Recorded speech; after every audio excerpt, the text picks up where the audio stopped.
Merci à Panasonic de m'avoir invité ici en Norvège pour tester ce nouveau bijou sous les aurores boréales.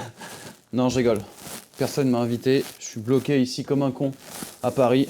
Et on va parler quand même du nouveau Lumix S1R parce que j'ai reçu ce message de Florent qui fait partie du Triangle d'Or des vidéastes, mon programme de coaching où j'accompagne les vidéastes pour qu'ils puissent vivre de leur passion. Florent nous dit alors, S5 II ou S1R2? Que faire, je vous le demande. Alors moi c'est marrant parce qu'à chaque fois qu'il y a une nouvelle sortie de boîtier, c'est toujours mes élèves qui me préviennent en avance parce que moi je suis occupé à faire d'autres trucs. Et effectivement, je suis allé voir sur YouTube une quantité de vidéos qui sortent pour notamment parler de ce nouveau boîtier, mais surtout raconter ce formidable voyage tout frais payé. Dans cette vidéo, je vais faire vite. On va essayer de balayer le sujet en moins de 10 minutes. On parlera d'aurore boréale un petit peu plus tard.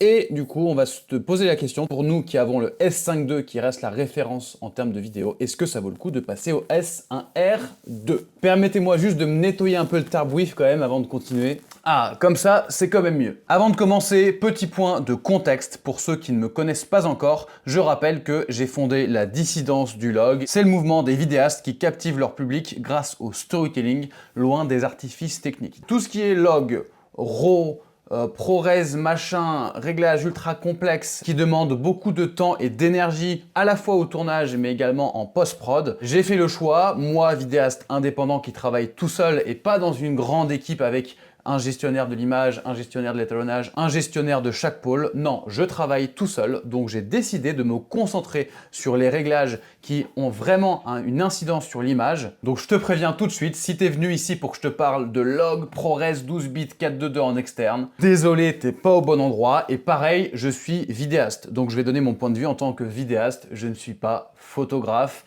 Let's go! Qu'est-ce qu'il a le plus, ce boîtier, par rapport au S5 II? Et ensuite, je donnerai mon verdict final. Donc, on va commencer ce magnifique râteau par le capteur. C'est un nouveau boîtier, donc il y a forcément un nouveau capteur. Un capteur plein format, 24 par 36. Si on prend le S1R2 qui vient de sortir, donc c'est celui-ci au milieu, à droite, on a le S5 II, qui est la référence en vidéo, mais également en photo. C'est un boîtier très polyvalent que j'utilise depuis plusieurs années. Et à gauche, on a le S1R, première génération. Il est important de préciser que ces trois modèles ont un capteur qui mesure 24 mm de hauteur sur 36 mm de largeur. Donc la surface des capteurs est exactement la même. Par contre, la grosse différence, c'est la résolution, la définition qu'on va avoir sur chacun de ces capteurs, puisque on a 24 mégapixels sur le S5 II et 44,3 mégapixels sur le S1R2 et 47,3 sur le S1R. On fait quasiment x2 entre le S5 II et le S1R. Et pour bien comprendre encore mieux cette notion, je vous ai fait des petits dessins sur les capteurs. Donc sur le S5 II ici, j'ai fait voilà, un quadrillage grossier. Imaginons que ça représente les pixels. Et à gauche ici, j'ai fait beaucoup plus de traits. Ça permet de se rendre compte que ok, j'ai un capteur qui fait la même surface, 24 par 32, mais si j'ai beaucoup plus de pixels dessus, eh bien les pixels vont être plus petits, d'accord? Si je regarde un pixel ici, on voit bien qu'il est plus petit que ici. Pixel plus grand forcément sur le S5 II. Qu'est-ce que ça implique? Qu'on va avoir une meilleure sensibilité en basse lumière et une meilleure montée en ISO. Forcément, vu que la surface de chaque pixel est plus grande, ça va réceptionner, ça va capter plus de lumière, donc ça sera meilleur en basse lumière et les ISO vont mieux se comporter quand on va les augmenter. Le S1R2, lui, va avoir plus de pixels, donc effectivement ça va nous permettre de prendre des photos plus détaillées. C'est pour ça d'ailleurs que c'est un boîtier qui est plus orienté photo que vidéo, c'est parce que on va avoir plus de mégapixels, donc plus de détails, ce qui est très intéressant quand on veut imprimer des photos ou les recadrer en post-prod. Par contre, on va avoir une moins bonne montée en ISO. À ISO équivalent, on va avoir une moins bonne qualité. Par exemple, si je me mets à ISO 800 sur le S5 II, j'aurai moins de bruit, une meilleure qualité que sur le S1R2. On continue de dérouler, justement, parlons des ISO. Alors, on a un double isonatif sur les deux modèles. Donc le double isonatif, pour rappeler, en fait, quand on a un simple isonatif, on a un niveau de bruit qui va augmenter plus on augmente les ISO. Je suis à ISO 100, j'ai très peu de bruit. Et plus je vais augmenter la valeur des ISO, plus je vais avoir du bruit. C'est assez simple à comprendre. Maintenant, quand on a un double isonatif, c'est-à-dire qu'on a deux circuits. Quand on est sur le circuit bas, ça fonctionne pareil. C'est-à-dire, je suis au minimum, j'ai très peu de bruit. Et j'augmente, je commence à avoir de plus en plus de bruit. Et à partir d'une certaine valeur, on va passer sur un deuxième circuit qui va nous ramener le niveau de bruit au minimum pour ensuite de nouveau augmenter. Donc en fait, par exemple, si je prends le Cinelike D2, le niveau de base il est à 200 Donc si j'augmente 400, 800, 1000, j'augmente mon bruit. Et dès que j'arrive à 1250, eh bien je reviens à un niveau de bruit similaire que celui que j'avais à 200. Et de nouveau, on peut augmenter. Donc ça permet d'avoir une meilleure montée en ISO tout simplement. Et si on est en basse lumière, de monter les ISO plus haut sans dégrader notre image. Maintenant, la différence entre les deux, c'est que le S5 II, il a un double isonatif top du top, c'est-à-dire que les valeurs, par exemple, en Cinelike D, 200 à 1250 pour ce profil d'image. Sur le S1R2, on a un double isonatif qui est moyen, c'est-à-dire 160 et 800 pour ce profil-là. Hein. Après, il y a des équivalences pour chacun des profils. Tout ça pour conclure un peu ce bloc et dire que le S1R2 est beaucoup moins bon en montée en ISO et en basse lumière en général. Maintenant, il y a un mode haute résolution sur ce boîtier. Alors sur le S5 II, on l'a déjà, c'est 96 mégapixels. En fait, ça va tout simplement prendre plusieurs photos avec le capteur qui se déplace, ce qui permet d'avoir encore plus de mégapixels que ce que le capteur fournit. Et sur le S1R2, on monte à 177 forcément, vu qu'il a un capteur avec beaucoup plus de mégapixels de base, et il permet de décupler cette possibilité-là. Raison de plus pour dire que c'est un boîtier vraiment photo. Ensuite, les formats vidéo. Alors là, on va rentrer dans les trucs... Ouais, moi, personnellement, j'avoue que ça me fait un peu vomir quand je me lance dans ce genre de spec parce qu'on voit des chiffres, des machins, ça fait très très ingénieur, très complexe. Et dans les vidéos des youtubeurs, on entend toujours 150 chiffres dans tous les sens, comme si on était censé tout comprendre. Et en fait, c'est du charabia. Donc, je vais essayer de vous décortiquer tout ça. Alors, sur le S5 II, on peut filmer en Full HD, 50 images par seconde et jusqu'à 180 images par seconde avec un crop APS-C sur le capteur. C'est-à-dire que ça va faire un petit zoom fois 1,5. C'est une des contraintes de certains réglages, même si là, le Full HD, je m'y attarde pas trop parce que moi, je filme plus en Full HD. Par contre, en 4K sur mon S5 II, effectivement, je peux filmer en 25 images par seconde, mais dès que je me mets à 50, j'ai un crop en APS-C. Donc ça, c'est voilà, une des contraintes de mon S5 II, c'est-à-dire que dès que je veux filmer en 4K et que je veux ralentir mon image, ça va zoomer un peu dans mon cadre. Et donc forcément, si j'ai un objectif, si je veux faire des plans larges, ils ne seront pas aussi larges en 25 et en 50. Donc il faut prévoir un objectif potentiellement encore plus grand angle. On peut également filmer en 6K, même si ça, je m'en fiche, perso. Le S1R2, alors, il filme également en Full HD. Un peu mieux, c'est-à-dire qu'on peut filmer à 50 ou à 100 images par seconde sans crop. Le crop arrive que au-dessus. En ce qui concerne la 4K, alors c'est là effectivement que j'ai mis le petit emoji lunettes de soleil, j'avoue, ça c'est kiffant. On peut filmer en 25, 50 ou 100 sans crop dans le capteur. Donc ça effectivement c'est un des avantages du S1R2, il faut bien qu'il y en ait même en vidéo.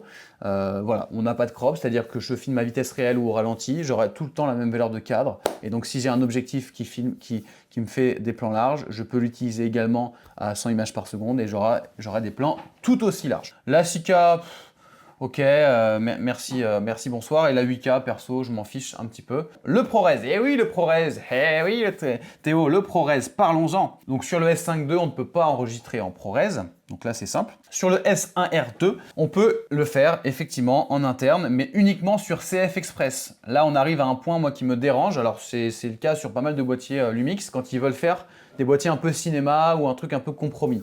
On a un slot SD, un slot CF Express. Je vois pas des situations où j'utiliserais à la fois une carte SD, à la fois une carte CF Express. Au bout d'un moment, c'est soit l'un, soit l'autre. Donc ça veut dire que quoi qu'il arrive, je vais avoir un seul support que je pourrais mettre dans mon boîtier. Si je suis en SD, j'en mettrai une. Si je suis en CF Express, j'en mettrai qu'une.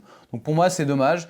Je préfère mon S5 II qui a deux slots SD. Le slot CF Express, en fait, je m'en fiche parce que c'est pour faire du ProRes. Pour moi, ça n'a pas d'intérêt. Surtout, ça fait des fichiers beaucoup trop lourds. On peut également faire du ProRes RAW sur le S1R2, mais ça n'est pas ma cam en tant que dissident du log. Je continue. Alors effectivement, on peut utiliser un smartphone comme moniteur externe. Alors ça, c'est une image issue de la vidéo de Nowtech, que j'aime beaucoup d'ailleurs, j'aime toujours leur vidéo, je trouve qu'elle se détache. Coucou à Jérôme si tu passes par là. Effectivement, on peut brancher un iPhone en USB-C pour que ça fasse un moniteur externe, surtout sans latence, parce que c'est vrai que les applications Lumix, ça a toujours été un peu un problème, parce que déjà, on a une latence, c'est-à-dire que l'image ne s'affiche pas en temps réel.